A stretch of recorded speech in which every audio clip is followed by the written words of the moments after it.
Today in the livestock market, the cattle did surge. That friendly USDA report on Friday really kicked the market up. The futures are now less than $2 away from taking out the highs. I mean, who knew this would happen?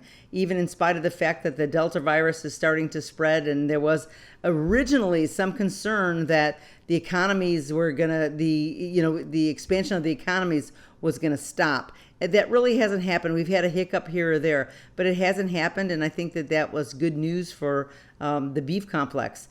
Weaker grains also helps as well, but we have to be careful because the cash was a little bit easier, and I think that that's just something to be watching going forward. Sometimes those are indicators that will help to guide the direction of the market.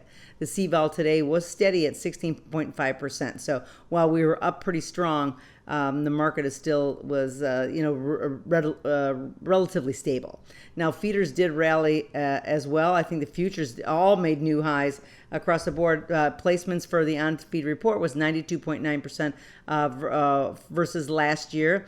Feedlots are certainly benefiting from the stall in the grain rally, and I think that's helping the market an awful lot. We've got August at 163.1. We've got October at 167. These are all new highs, and it'll be interesting to see tomorrow if we have turnaround Tuesday, or if there's going to be more support in that market. I think it just tells us that the economy is going to continue to grow in spite of the challenges that we're still experiencing from COVID.